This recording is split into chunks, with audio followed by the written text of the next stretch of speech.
YCP కార్యకర్తలను party నాయకత్వంతో నేరుగా అనుసంధానించేందుకు మాజీ సీఎం జగన్ ఈ సరికొత్త యాప్ను ప్రారంభించారు. క్షేత్రస్థాయిలో కార్యకర్తలు ఎదుర్కొంటున్న సమస్యలు, రాజకీయ లేదా పోలీసు వేధింపులపై ఎవరి ప్రమేయం లేకుండా నేరుగా పార్టీకి ఫిర్యాదు చేయవచ్చు. గ్రామస్థాయి నుంచి రాష్ట్ర స్థాయి వరకు అందరినీ ఒకే వేదికపైకి తెస్తూ లైవ్ ఫీడ్స్ మరియు డిజిటల్ డైరీ అనుసంధానంతో ప్రతి కార్యకర్తకు పార్టీ పూర్తి అండగా నిలుస్తుంది. ఎన్నికల్లో భారీగా ఓటింగ్ శాతం వచ్చినప్పటికీ సీట్లు సాధించే విషయంలో చతికిలబడ్డ వైఎస్ఆర్సీపీ దిద్దుబాటు పనిలో పడ్డట్టుగా కనిపిస్తోంది. సరికొత్త రాజకీయ ఎత్తుగడలతో, సరికొత్త రాజకీయ వ్యూహాలతో ఆ పార్టీ వ్యవస్థాపక అధ్యక్షుడు మాజీ ముఖ్యమంత్రి వైఎస్ జగన్మోహన్ రెడ్డి ముందుకు సాగుతున్నట్టుగా తాజా పరిణామాలను బట్టి తెలుస్తోంది. వాస్తవానికి వైఎస్ఆర్సీపీకి, పార్టీకి, ముఖ్యంగా పార్టీ అధినేతకు, ప్రజలకు, మరోవైపు కార్యకర్తలకు మధ్య కూడా ఒక పెద్ద గ్యాప్ ఉందనే ఒక అపవాదం మాత్రం ప్రారంభం నుంచి కూడా జగన్మోహన్ రెడ్డి ఎదుర్కొంటున్న పరిస్థితులు అయితే ఉన్నాయి. ఈ క్రమంలోనే ఎన్నికల్లో ఒక జయాపజయాలపై కూడా ఆ ప్రభావం గణనీయంగా చూపిందని ఒక అంచనా మాత్రం లేకపోలేదు. ఈ పరిణామాల నేపథ్యంలో పార్టీ స్థాపించిన అనంతరం ఒక ఎన్నికల్లో ఓడిపోయిన తర్వాత రెండో ఎన్నికల్లో అధికారంలోకి వచ్చిన అనంతరం వైసీపీ అధినేత తాజాగా గత సాధారణ ఎన్నికల్లో అయితే పరాజయం పాల్గొనడం జరిగింది. దీంతో మళ్ళీ అధికారంలోకి 2029లో రావాలంటే ఇప్పటి నుంచే ఒక ప్రచార అస్త్రాలకు పదును పెడుతున్న పరిస్థితి మనం చూస్తున్నాం. ఓవైపు ప్రచార అస్త్రాలే కావచ్చు, మరోవైపు వ్యూహాలకు కూడా పదును పెడుతున్న విషయంపై ఇప్పుడు మనం ముఖ్యంగా ఆంధ్రప్రదేశ్ రాజకీయాల్లో హాట్ టాపిక్గా మారిందని చెప్పవచ్చు. ఈ పరిణామాల నేపథ్యంలో ఇటు భీమవరం సైడు పర్యటనకైతే జగన్మోహన్ రెడ్డి రావడం జరిగింది. ఎన్నడూ లేనంతగా పార్టీ స్థాపించిన అనంతరం దశాబ్దం దాటినప్పటికీ కూడా ముందెన్నడూ లేనంతగా పార్టీ కార్యకర్తలకు, ప్రజలకు ఏ విధంగా వారితో మమేకమై అందుబాటులో ఉండాలి, వారి కష్ట నష్టాలు కూడా ఎప్పటికప్పుడు తెలుసుకోవాలనే ఒక సరికొత్త ఆలోచనకైతే జగన్మోహన్ రెడ్డి శ్రీకారం చుట్టారని చెప్పవచ్చు. ఈ నేపథ్యంలోనే జగన్ 2.0 సూపర్ యాప్ అని ఒక వ్యవస్థనైతే ఒక శ్రీకారం చుట్టడం జరిగింది.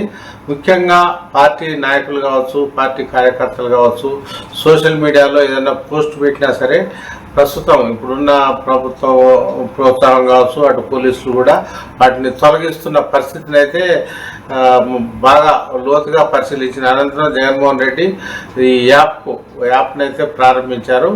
ఎవరైనా సరే పార్టీకి సంబంధించి నాయకులు తమ సమస్యలను కానీ, అటు పోలీసుల వేధింపులు కానీ, లేకపోతే కేసులు కానీ, ఇతరత్ర ఎలాంటి సమస్యలైనా కూడా ఆ యాప్లో ప్రస్తావించిన పక్షంలో వెంటనే పార్టీ నాయకత్వం రంగంలో దిగి వాటి పట్ల, వాటి సమస్య పరిష్కారం పట్ల చొరవ చూపుతుందని కూడా ఈ సందర్భంగా జగన్మోహన్ రెడ్డి ప్రకటించి ఒక సంచలనం సృష్టించారని చెప్పవచ్చు.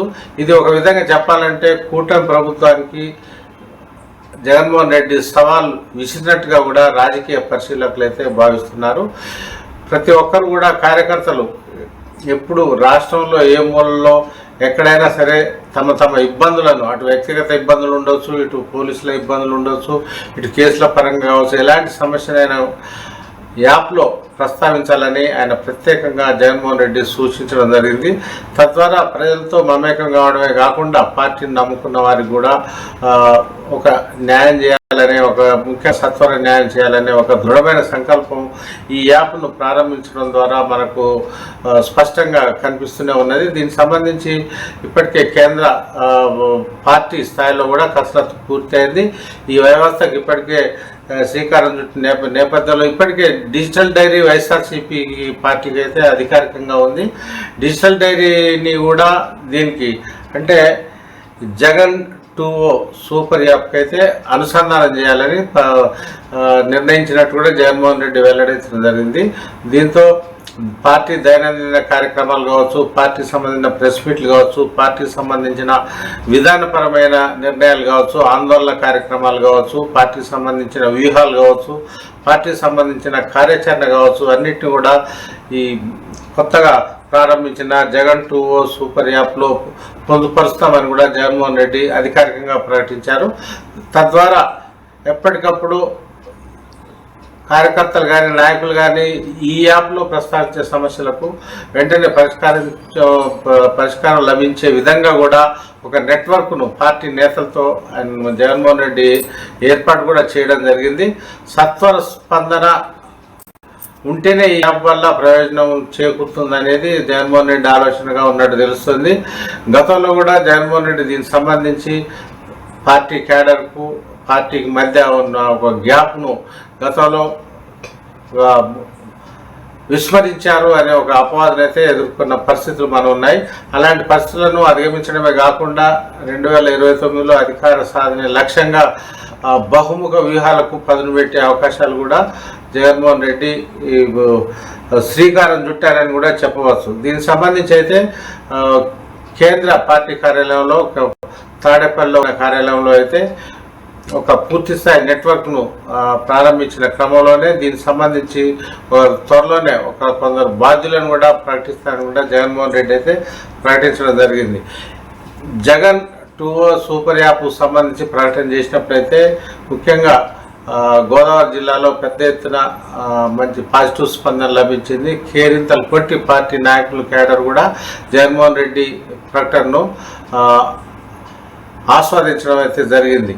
దీంతో జగన్మోహన్ రెడ్డి కూడా మరి సరికొత్త ఒక వ్యూహాలతో ఇక ముందు కూడా ఒక పొలిటికల్ కదలికలను రాష్ట్రంలో తీసుకువస్తారనే తాజా పరిణామాలను బట్టి తెలుస్తుంది.